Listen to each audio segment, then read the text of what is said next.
Welcome to Nalla news channel. అనాథాశ్రమంలో అన్నదానం, విద్యార్థులకు నోటు పుస్తకాల పంపిణీ. ప్రజానాయకుడు, Telangana Pradesh Congress committee general secretary, Serilingampally నియోజకవర్గ ఇన్ఛార్జ్, జీహెచ్ఎంసీ స్టాండింగ్ కమిటీ సభ్యులు జగదీశ్వర్ గౌడ్ జన్మదిన వేడుకలు మంగళవారం నాడు షేర్లింగంపల్లిలో ఘనంగా జరిగాయి. ఈ సందర్భంగా ఆయన అభిమానులు, కార్యకర్తలు పలు సేవా కార్యక్రమాలు నిర్వహించి తమ అభిమానాన్ని చాటుకున్నారు. జగదీశ్వర్ గౌడ్ జన్మదినాన్ని పురస్కరించుకుని పల్లె వెంకటరెడ్డి ఆధ్వర్యంలో ప్రత్యేక కార్యక్రమాలను ఏర్పాటు చేశారు. ఇందులో భాగంగా పాపిరెడ్డి కాలనీలోని సంకల్ప ఫౌండేషన్ అనాథాశ్రమంలో అనాథలకు అన్నదాన కార్యక్రమం నిర్వహించారు.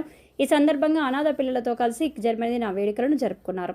అనంతరం స్థానిక జిల్లా పరిషత్ ప్రైమరీ పాఠశాలకు చేరుకొని అక్కడి విద్యార్థులకు నోటు పుస్తకాలను పంపిణీ చేశారు. విద్యార్థులు ఉన్నత చదువులు చదివి ఉన్నత స్థానాలకు చేరుకోవాలని ఆకాంక్షించారు. ఈ సేవా కార్యక్రమాల్లో జగదీశ్వర్ గౌడ్ అభిమానులు, కాంగ్రెస్ పార్టీ కార్యకర్తలు పెద్ద సంఖ్యలో పాల్గొన్నారు. పాల్వాయి రాజు, వజ్జల శ్రీనివాస్, భరత్ చారి, రాములు, పి కృష్ణలతో పాటు పలువురు నాయకులు, కార్యకర్తలు ఈ కార్యక్రమంలో పాల్గొని జగదీశ్వర్ గౌడ్కు జన్మదిన శుభాకాంక్షలు తెలిపారు. ఈ కార్యక్రమాలు జగదీశ్వర్ గౌడ్ సేవా దృక్పథాన్ని, ప్రజల పట్ల ఆయనకున్న అంకిత భావాన్ని చాటి చెప్పాయి.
साइड कैसे